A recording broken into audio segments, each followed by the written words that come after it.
Nanindigan ng Malacanang na dapat umuwi ng bansa si dating DPWH Secretary Manuel Bunoan para sagutin ang mga aligasyon laban sa kanya. Live mula sa Pasig City, nangunguna sa balita si Rainiel Pawid. Rainiel, sabi ni Senator Lacson, mali-mali yung mga binigay na coordinates ni Bunoan sa Pangulo kaugnay sa mga flood control projects at ano ang sinasabi dito pa ng Malacanang.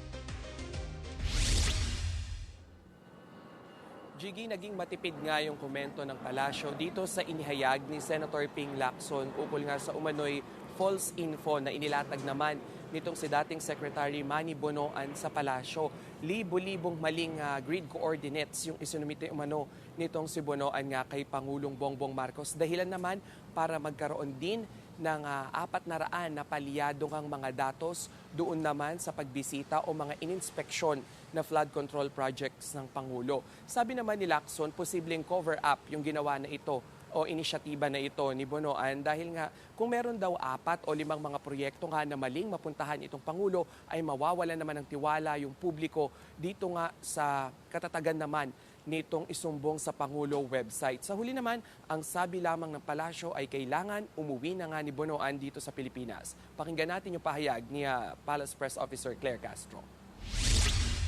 Mahirap pong i-generalize. Dapat specific po tayo kung anong project yung sinasabi. May mga pagkakataon po na discovery po mismo si Pangulo na may ghost projects at may mga anomalyang flood control project, yun po, verified na po yun. Pero kung iba pa po at very general po yung sinasabi natin ngayon, hindi ko po makukonfirm. So kailangan po nating i-verify yung mga ibang sinasabi ni Senator Lacson. I cannot speak for former Secretary Bonoan. Hindi ko po alam kung anong mga sinabi niya at kung anong pinangako niya at kailangan lang po siya talaga makabalik sa Pilipinas.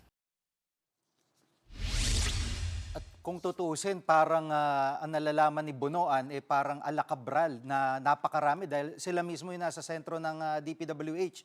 So, yung ibang ahensya, gaya ng Ombudsman, kaya bang umaksyon dito sa usaping ito, Rainiel? Jiggy, sabi naman ni Ombudsman Boying Remulla, kaya naman daw. Pero sa ngayon ay kailangan nga raw na makauwi nga muna nitong si Bonoan dito sa Pilipinas dahil pawang tila overstaying na raw talaga ito doon nga sa Amerika. At posible raw na maipa-deport din ito dahil nga sa mas pinatindi na international laws na pinatutupad naman nitong Trump administration. Ayun nga, sabi ni Remulla, kailangan dito sagutin lahat nitong si Bonoan yung kailangan niyang sagutin o yung mga alegasyon na ito. Hindi naman isinasantabi nitong si Remulla na posibleng ilang DPWH officials din yung nagkamali doon sa grid coordinates. Pakinggan natin yung pahayag ni Remulla. They can actually deport him already. Kahit nag-apply siya ng extension of stay, pag hindi ginagrant yan, technically pwede siya pang sipain pa uwi dito. US State Department. ICE. Nung tinitingnan namin yung 421 ghosts, marami talagang improbable.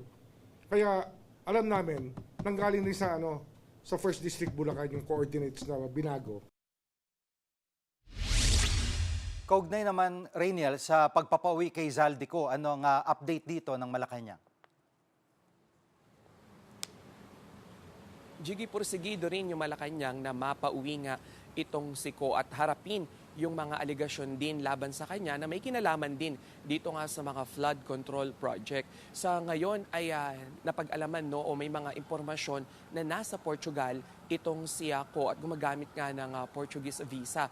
Meron ding ilang mga impormasyon na gumagamit din siya ng European Golden Visa bilang isa namang investor. Yan muna ang latest. Balik sa'yo, Jiggy. Yan pong ulat ni Rainiel Pawid live mula sa Pasay City. Mga kapatid, Jiggy Manikad po, pagdating sa mahalagang balita sa loob at labas ng bansa, dapat una sa lahat, mag-follow at mag-subscribe na sa social media pages ng News 5.